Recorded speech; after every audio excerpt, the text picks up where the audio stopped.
Academy. You went to the Naval Academy during the Second World War. That's right. And graduated in 1945. That's right. At the point you went to the Naval Academy and upon your graduation, were you thinking about law, or? I was not. I was really thinking about making the Navy a career, and then graduated, and the war ended about 3 months, or a little bit more than 3 months after I graduated. And so I spent a couple of years in the naval service. Where were you? Well, I was on a heavy cruiser, the USS Helena, for quite a while. We're over in China. And before that, I was assigned to the USS Massachusetts, and then for a while I had air indoctrination training at NAS Jacksonville. But during the 2 years that I was in the Navy, I began to rethink what I wanted to do, and decided to leave the Navy, and did so. And was it hard to do after only 2 years? At that time, there was only a requirement that you do 2 years, and so when I got out of the Navy, I decided to go to law school, and entered Cornell rather late in the game. And talk about that. I mean, you came in the fall of '47. It would have been, right? It would have been the fall of '47. I got out of the Navy in July of '47, and what was the admissions process? I'm not exactly clear on exactly what happened, but I only applied to Cornell, and Did you interview someone here? I don't think I interviewed anyone. I know that Professor Freeman, who knew my father, wrote a letter on my behalf, and he must have assumed a great deal about me that he didn't really know. And also President Butterfield of Wesleyan University, where I had gone for 1 year, wrote a letter. He probably didn't know me all that well either, but for one reason or another, I was admitted, and extremely happy that I was. How large was the class? The class was about 100, maybe a little more when we started off, but I think the number of graduates was about 100. About 100, so you probably did start more and then ended up. I believe so, yes. A good number of veterans?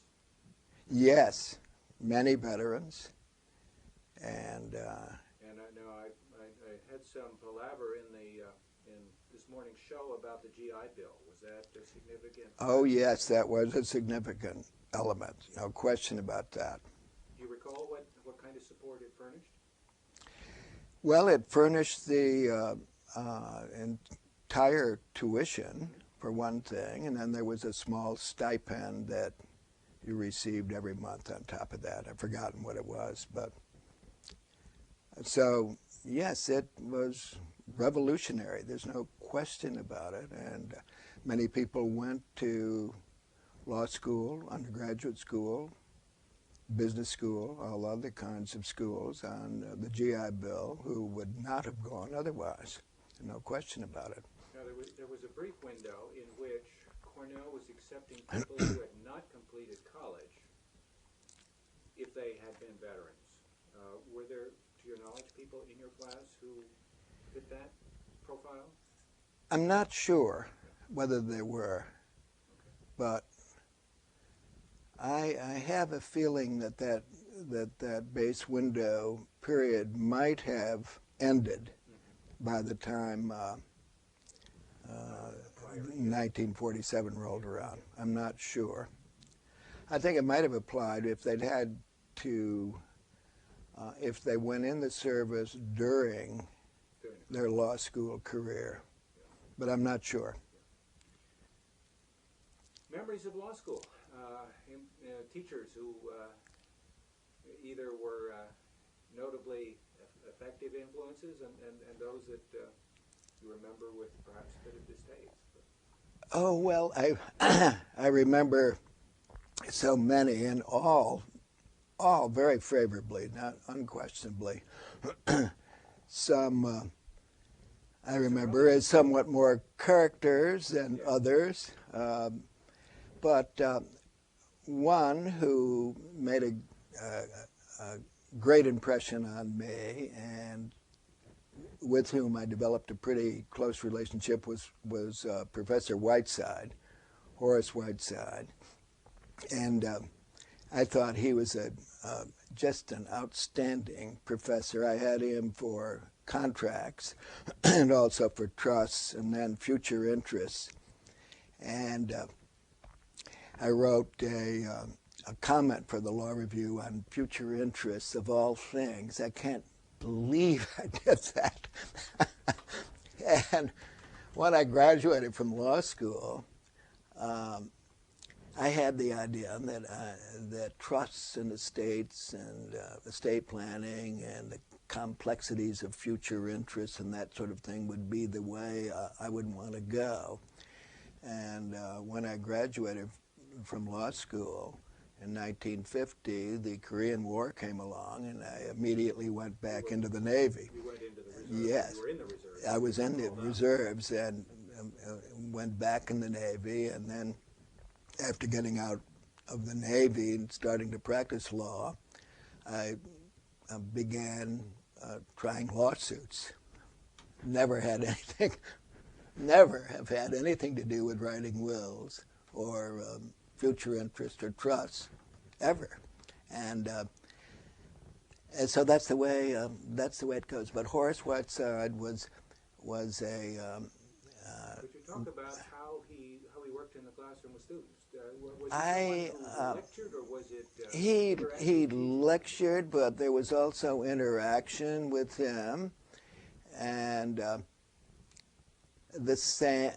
For some reason, and I can't tell you why, we became pretty good friends. I don't know why. So he took an interest in me, and that might well have had something to do with the fact that I paid a great deal of attention to what he said and enjoyed his class so much and got so much out of it. Also, John MacDonald, of course, is always remembered as a great teacher, great lecturer, and he and I became pretty good friends too. As a matter of fact, after I came back to Syracuse and began to practice law, I did some work for him.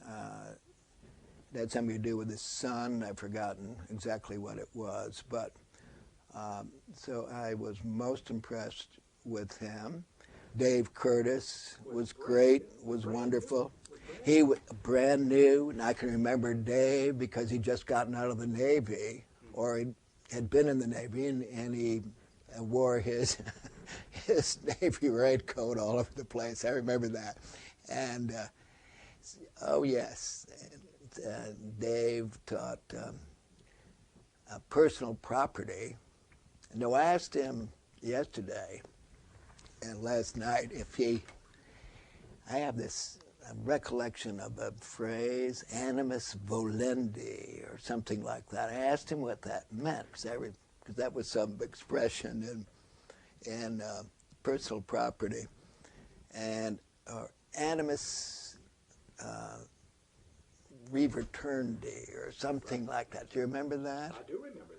And okay, and animus, yes, implies to animals. Exactly. He didn't remember. You remember. Well, I taught property. Oh, did you? Okay.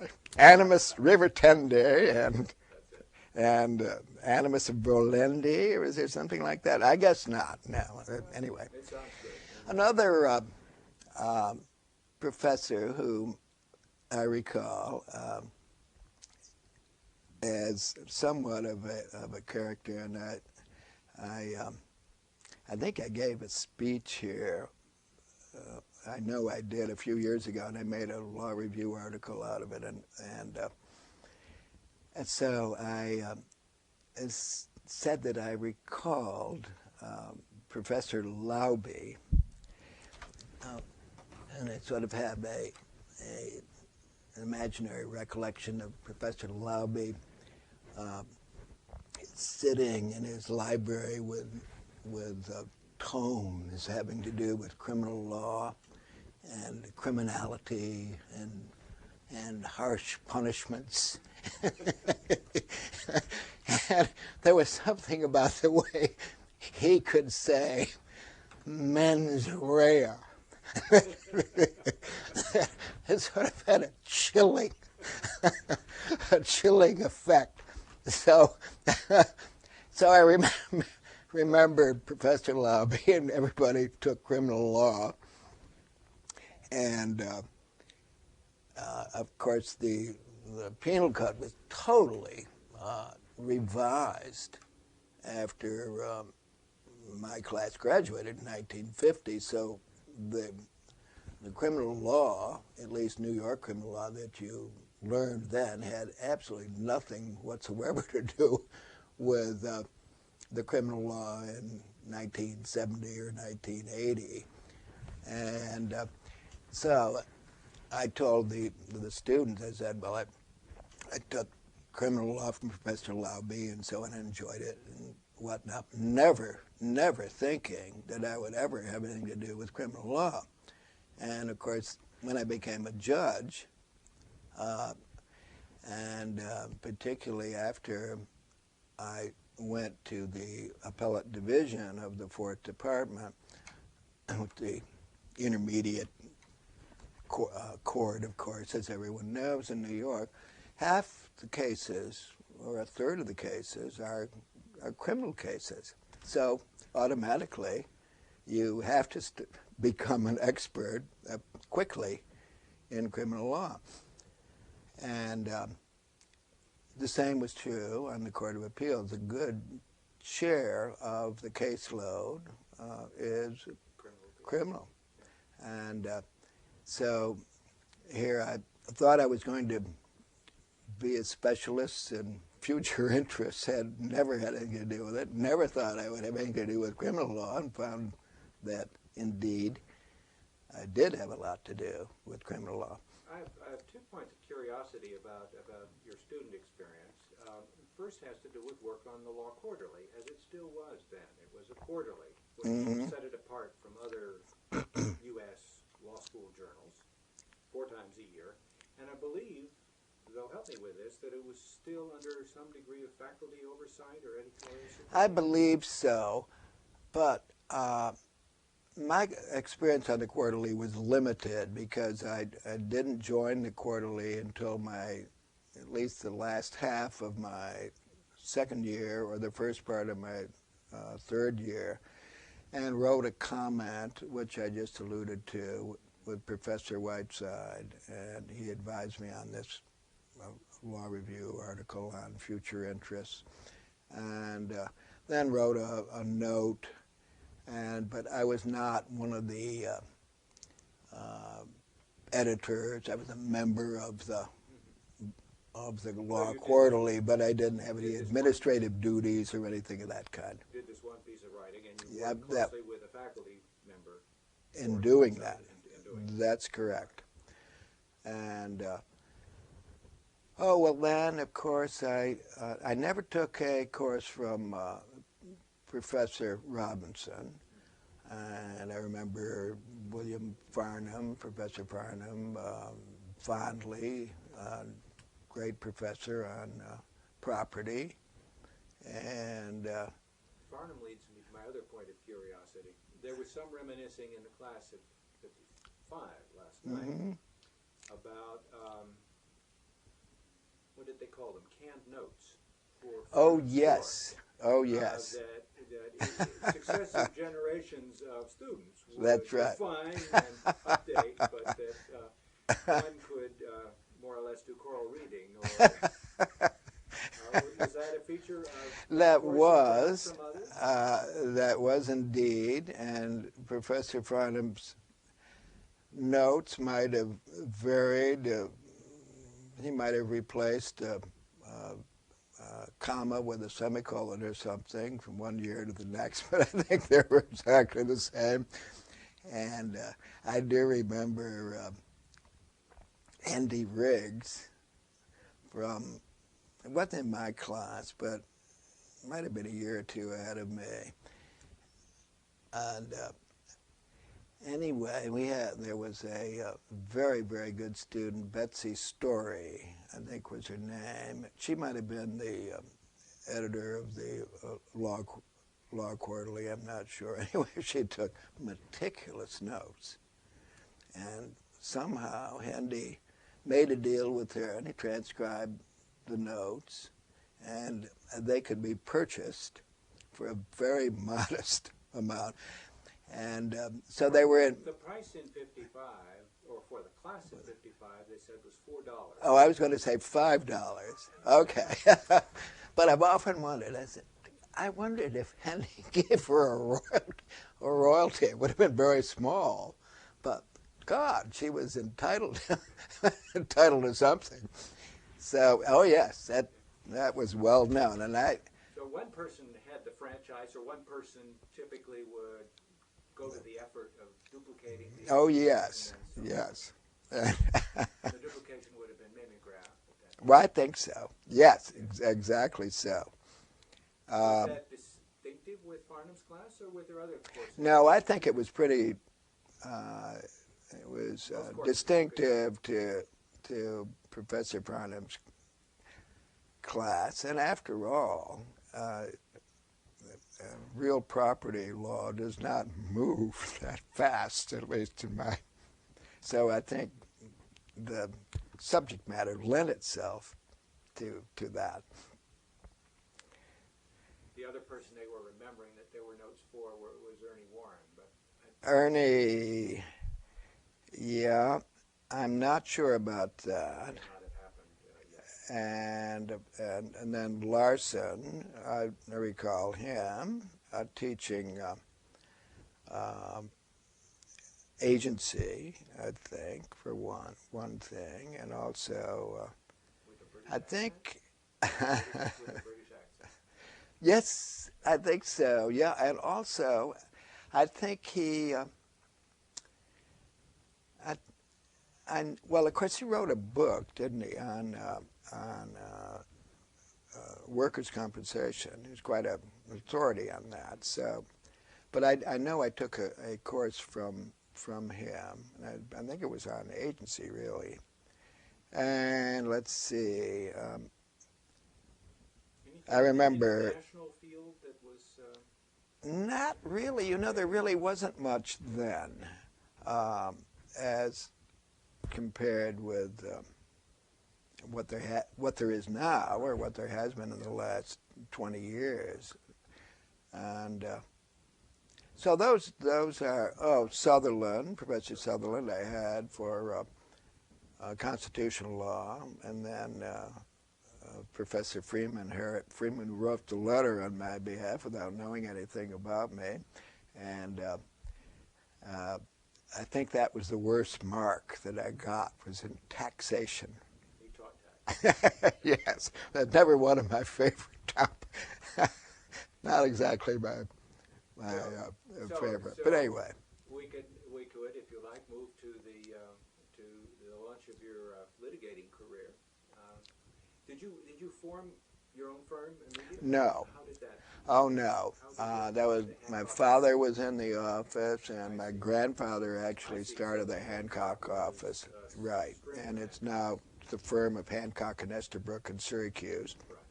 And since I left the Court of Appeals at the end of 1993, I've gone back of counsel, and someone yesterday. And I can't wait to tell my daughter this. My daughter is a partner in the firm, and somebody who has done some work with her said, "Oh, do you work for your daughter's firm? And indeed I do, because I'm of counsel and she's a partner. And I said, yes. And she's a very, very tough boss. And All right, so that when you left the Navy for the second time and went to Syracuse to practice, you joined your father's firm? yeah, I mean, it's as an associate or a clerk. Yeah. And how did the path then unfold that led you ultimately to become a judge? First a Supreme Court judge by appointment, then elected. Yeah, well, the way that happened was this. I did go into trial work and started trying small cases in municipal court, now city court in Syracuse, little fender bender cases, which the insurance companies were delighted to have young lawyers try for the experience. That's the way you learn. And they didn't mind if you lost a case and the property damage was $150 or $200 or whatever. They weren't billed very much for your services, so it was wonderful training. You tried one case after another. And then gradually moved to personal injury cases in Supreme Court.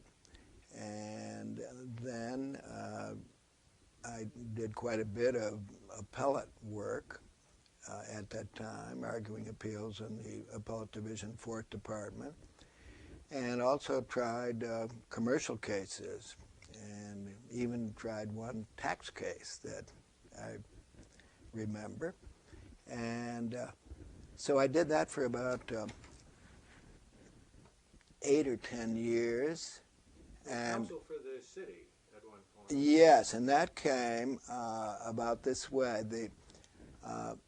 They asked me if I would run for the Board of Education, and they being that sort of anonymous group of power structure people and so on and so forth.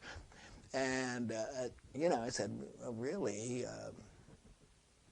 I don't know. I mean, I don't really know a lot about the educational system of Syracuse and so on. And they said, oh, well, you don't really have to. You don't really have to know much of anything. Go around to a few teas and make a couple of little speeches and so on, you'll be elected. So I did that, and I was elected.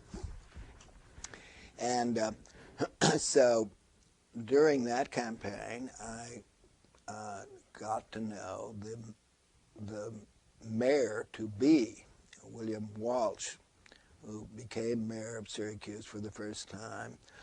And then the anonymous they, I think, must have suggested to Mr. Walsh that he asked me to become his first corporation counsel, and Which was a full-time job? which was at that time, for the first time, a full-time job. And they had decided that instead of having a part-time corporation counsel, they would now try to make a really professional little law firm out of it, with a full-time corporation counsel and a full-time first assistant and so on. And so they asked me to do this, and I did. And I got Les Deming from Bond, Schoeneck & King, which is a firm you're familiar with, to become my first assistant, and then Bill Roy, who is now a Supreme Court justice in Syracuse, to be my trial lawyer. And we set up this firm, and it worked very well. It was a great experience for me. It leads me to one point that I do want to make, and I've made this point to law students and young lawyers and so on, at least as far as my career has gone. Whenever I've had an opportunity, and I've asked myself, should I do it or should I not do it? It seems to me I've almost invariably said, all right, I'll do it. And I've always said yes. And so this was one of those. Even though it involved a stretch and Well, unknown terrain yes, and exactly. It always seemed to be, there's something new. It'll be a challenge, and I had to leave the firm, of course, but it's worked well for me. I mean, so my career has been zigs and zags, and but it's been broadening, and everything I've done has been something that I think has made me a better lawyer, and has broadened my experience. It enabled me to look at things from different points of view, which I might not have been able to do. And so that was a great experience for 2 years. I won't tell you about it. We had lots of interesting things that we did, including an investigation of our police department by the Crime Commission, who came who came into Syracuse with bugles blaring and lots of headlines and so on. So that happened about 2 months after we took over. So that was interesting, to say the least. And then urban renewal was just starting, and so that was interesting, and all sorts of acquisition, relocation, condemnation cases, and so on. So I learned a lot, and then I learned a lot about municipal law, which I wouldn't have learned otherwise. And so then after 2 years doing that, the powers that be, being kind of the elder statesmen of the Republican Party, told me that, or they called me over, John Hughes, Senator John Hughes, who was sort of the elder statesman at the time, very distinguished man, very able, very, very able lawyer, and very able state senator. He called me over, and his advisor, Mr. Collum, was with him, and so I was a young guy, and Mr. Collum said, well, now Stewart and John, who Senator Hughes was the then Republican county chairman, and he had to step in to fill the gap when there was a scandal involving the previous Republican chairman whom he succeeded. And so he had been doing this for 2 years, and he had his law firm to run, and then he had all his responsibilities in Albany, and he was chairman of the Judiciary Committee in the Senate and so on. And so Mr. Collum started putting his arm around me and said, Stewart, my boy, and John is getting tired. He cannot do this anymore. And he's exhausted. And we have to have somebody to step in to his place. And we want you to do it. So I said, well, why me? I don't know anything about being Republican county chairman. So the same sort of routine. Don't worry about it. You don't have to know. Just do it. And said that Agnes Cook, the secretary, knows everything, and if you have any questions, just ask Agnes. But the suggestion was don't call us. So they assured me that this is only going to take about 2 hours a week, and I can go back to my office and start practicing law again, and so on and so forth. And I hope I wasn't naive enough to believe all of this, but anyway, I did it. And again, you know, something new, and I wanted to see if I could do it, and so I did it. And oh, here's the funny part of it was what I thought that John Hughes, much smarter man than I, this was in 1964, and January of 1964, and you will recall that there was an enormous split developing within the Republican Party, with the moderate liberals and the New York delegation favoring Governor Nelson Rockefeller, and the conservative right wing favoring Barry Goldwater. And so that was when I took over. Timing was not good. And so there was this split right down the middle. People were going to vote for Ken Keating, who was running for the Senate, and vote against Goldwater, and so on and so forth. And so, to make a long story short, for the first time in the history of the Republican Party since its founding in 1856, the Onondaga County went for a presidential candidate other than the Republican candidate. Even in 1936, when FDR beat Alf Landon, and Landon only I think he only got 12 electoral votes, Onondaga County went about 2/3 for Alf Landon until 1964. And Lyndon B. Johnson carried the county by 2/3. And so that was my first year. So anyway,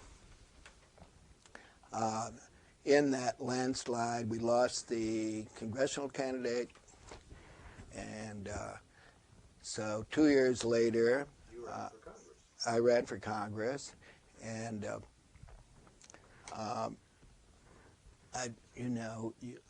someone who is interested in running for something can interpret as a groundswell what might only be a tiny ripple of potential support.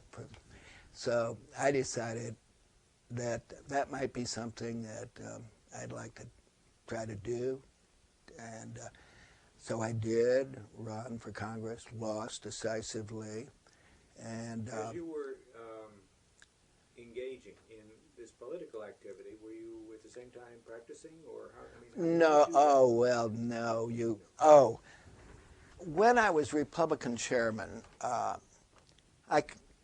they said that I would be able. Yeah, but that was totally wrong. It took a lot more time, and but I was able to practice. But once I began, once you become a candidate, you can't really do anything. So, but so I ran for Congress, and really looking back on it, I'd have to say it was the most amateurish campaign. Nobody knew anything about running a congressional campaign back in those days, because this was really before you had TV or the kind of PR, well-managed congressional campaigns that we have now, were something that no one ever conceived of.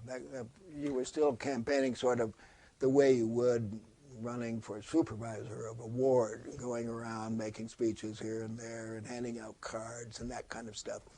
And didn't require a lot of money. Didn't require. Very, very low budget. And but it was and then an amazingly interesting, intriguing experience, a humbling experience.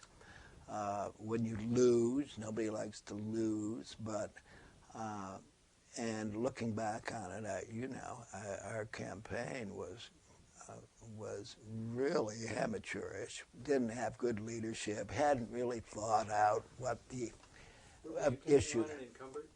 Oh yes, so taking on Jim Hanley, who had won during the Johnson landslide, and then he ran 6 or 7 times thereafter, and no Republican was able to beat him. And I think the statistic would show that whether a congressman is Democrat or Republican, once he's elected, unless he or she makes some kind of an atrocious error or there's a scandal or something, about 95% of them get reelected. But it was a great experience for me to do this, and I have all kinds of very funny stories about the campaign, which I won't give you now, but you don't have to hold back. Well, if there's one or two that well, I'll tell one, and this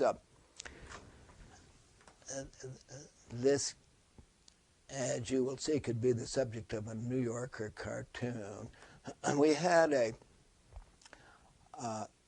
man who loved to set up funny car parades. He had old car parades. He had a couple of old cars himself, and he enjoyed nothing more than organizing a train of these friends of his, driving their old cars and so on.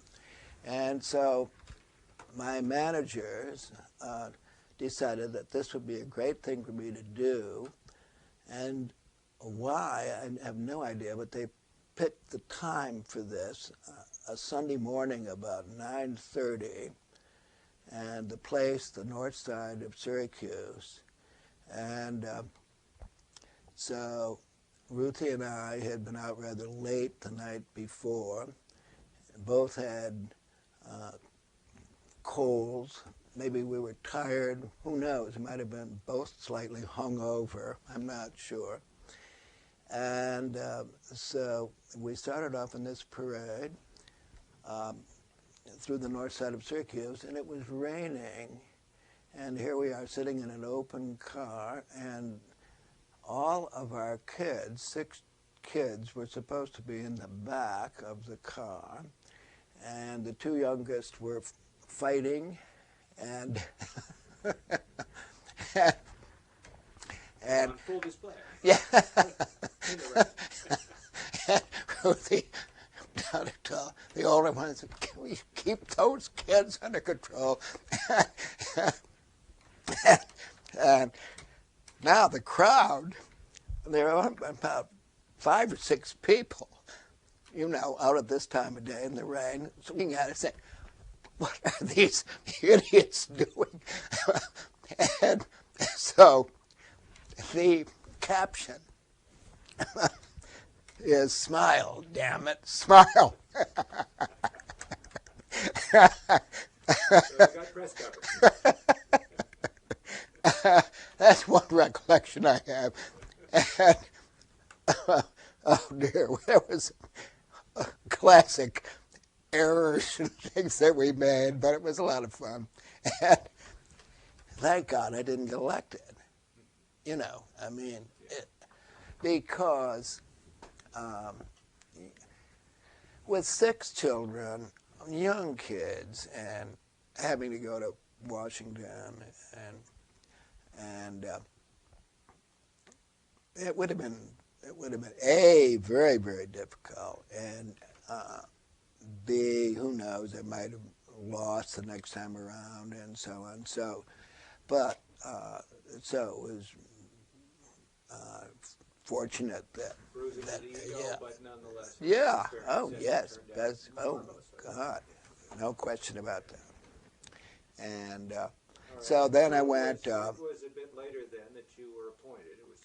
Yes, I went back and resumed my career doing trial work and appellate work and that sort of thing. And then in 1971, early 71, Judge George Vanette, who was had been elected as a Democrat Supreme Court Justice in the 5th Judicial District, which includes Onondaga County, died.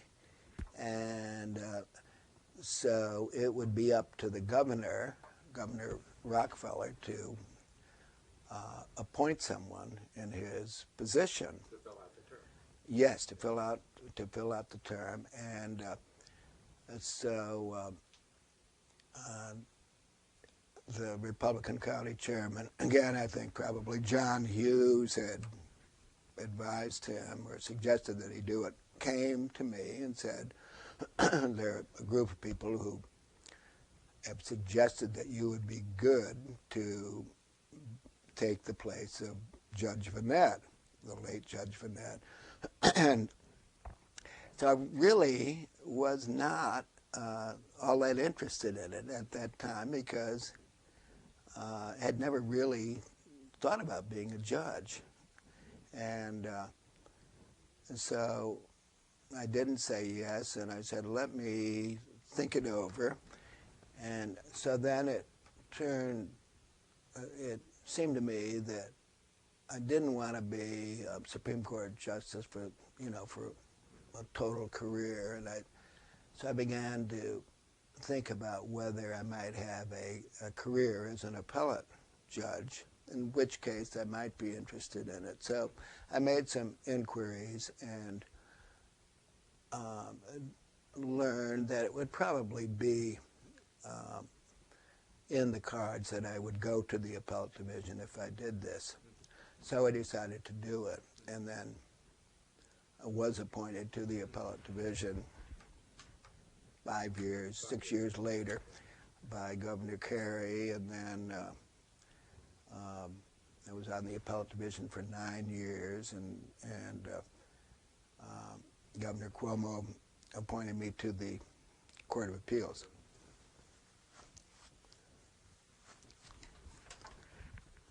I'd like to somehow slide into that judicial experience, and so we could begin by asking whether there were substantial changes in the role of the judge and the environment of an appellate judge in the years that you served in that role, first on the appellate division and then Court of Appeals.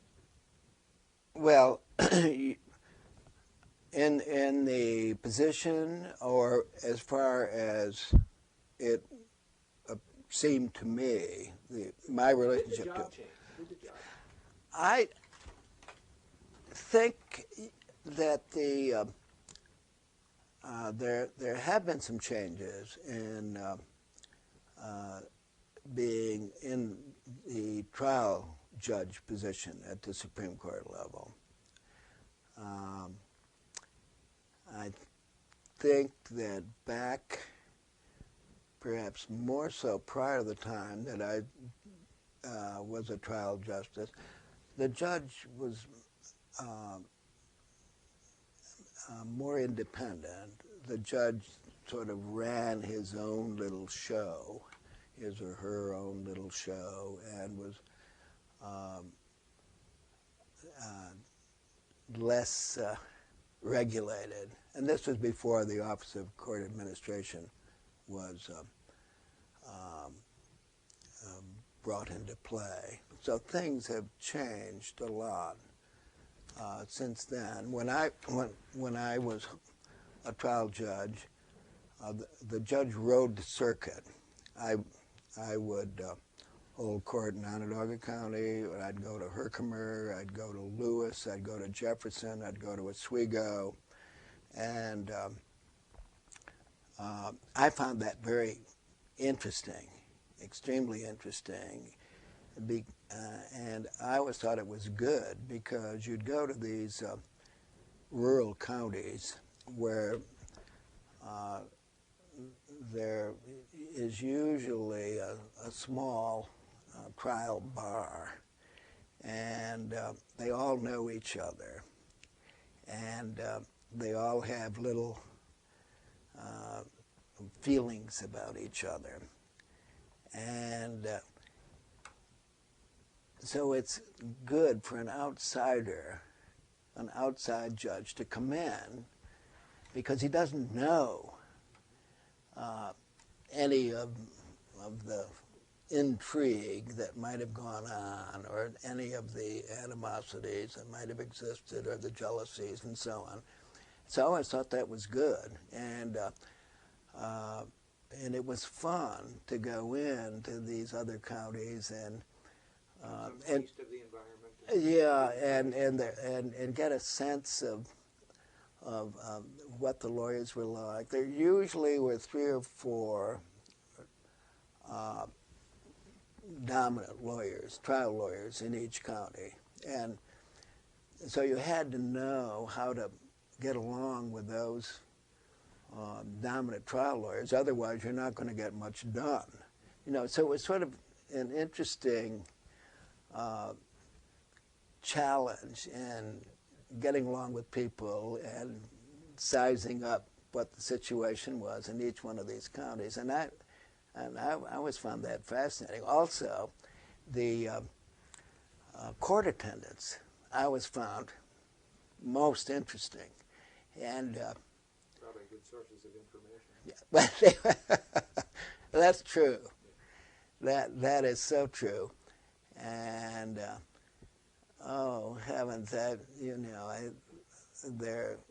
some of the court attendants were really characters. I would always become good friends with the court attendants, and there was one.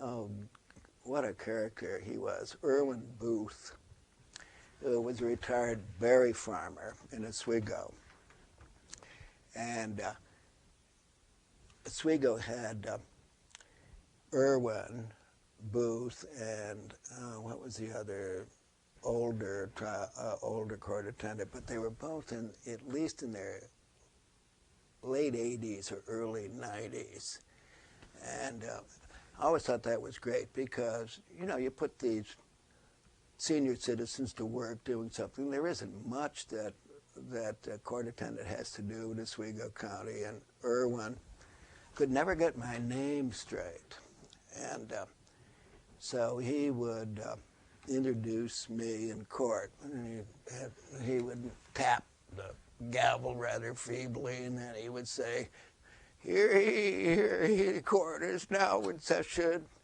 The Honorable Stewart F. Babcock presiding," and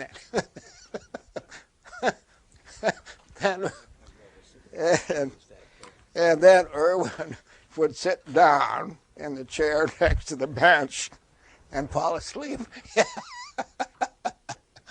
He'd be asleep within 15 seconds. So when I wanted to call a recess, you have the bench books, and I'd lift it a little bit and let it drop, and Irwin would come to me and say, "Irwin, let's call a recess." And so we became great friends, and he always had,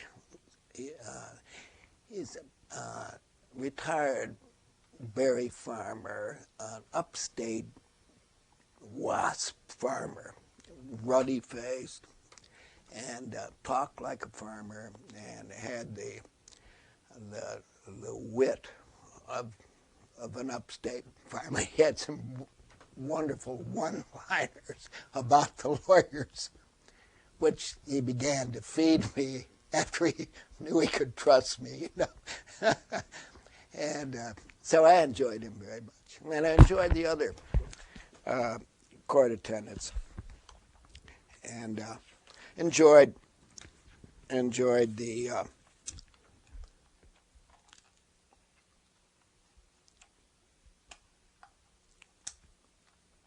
long as it stays in, I don't think we need to worry about it. Just okay. Yeah, I enjoyed the interplay with the lawyers, the trial term, and of course you go to the appellate division, and then you lose that, and so I miss that aspect of being a trial judge. Being an appellate judge, you saw a wide range of legal talent. That's right, no question about that. Did you see any shifts over time there in terms of the quality of the advocacy? No, I don't think so, and nor did I mean to suggest at all that I saw any difference in the quality of the lawyering in the trials. We had some great trial lawyers, and I said yesterday, I think in the CLE, Jerry Phillips asked me whether I enjoyed arbitration as much or more than presiding at a trial. And so I said, as far as presiding non-jury and making the same sort of legal and factual determinations that you would make as an arbitrator, there really isn't too much difference, and I enjoyed arbitrating perhaps more than sitting non-jury because there's more flexibility, more informal and so on. But not so presiding at a good jury trial where you have two really good jury trial lawyers presenting their cases very well. And that is something that I really enjoyed. And it's a challenge for the judge and a pleasure for the judge to have a well-tried case before a jury. And so there were some very, very good trial lawyers that I had the pleasure of watching in action. And that was fun. You enjoyed your time on the bench? I did. You found it satisfying? I did. And the experience of being an appellate judge is quite different, particularly being a judge on the Court of Appeals, which is quite different from being a judge on the appellate division. The Court of Appeals, as you know, is a court of limited jurisdiction. It only passes on questions of law. It only has jurisdiction over legal questions. It can't decide factual questions. There are certain limitations, so I found being on the Court of Appeals intellectually very interesting, very challenging. And when I was on the Court of Appeals, we had a lot of cases, many more cases than they do now. So the caseload was pretty heavy, and you had to work very hard. And for me, my experience on the Court of Appeals, I found the court less collegial than being on the appellate division. It was a little more formal. You're talking about your relationship with your colleagues? With the colleagues, yes. And while I was on the Court of Appeals, of course, we had the unfortunate experience with Sal Wackler, Chief Judge, and so not that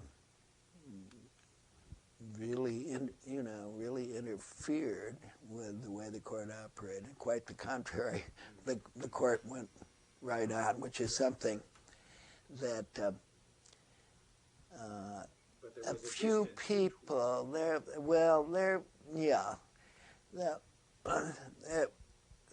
the court wasn't quite as collegial as being on the appellate division. I was on the appellate division with Dick Cardamone and Dick Simons, and somehow we were all closer friends. I don't know why that was so. Although I was very close to some of the judges on the Court of Appeals too. But one thing I do want to stress, though, and this is really off the point or off our topic, but I did say that after the unfortunate episode with Sal Wackler, the court went right on without missing a beat. And Judge Kay, Judith, told the story sometime after that. I remember saying this very well. She had a good friend who was the head of all of the family courts in New York, which is a huge job. And so Judith asked this judge, I think it was a Judge Sullivan, I could be wrong, and said, what are the people in your court saying about this terrible thing that's happened on the Court of Appeals? And Judge Sullivan looked Judith in the eye and said, you know, Judith, they've never heard of the Court of Appeals. And which sort of makes the point, you know, we get the idea that these appellate courts, that's where all of the action is, you know, but that's not so. whisper and everyone jumps. Right? Yeah. The law is out there in the thousands of other little cases that are going on. That's where the law comes in contact with people. It's not over some abstruse question about the rule against perpetuity is being decided in the Court of Appeals. It doesn't affect people. Okay. I'm going to ask Jay how we're doing on time. Are we about? We should change tapes. Okay. Do you have any concluding thoughts that you would like to?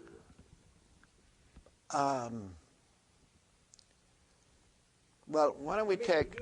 Why don't we put a new tape in and take take a little break here, and I'll see.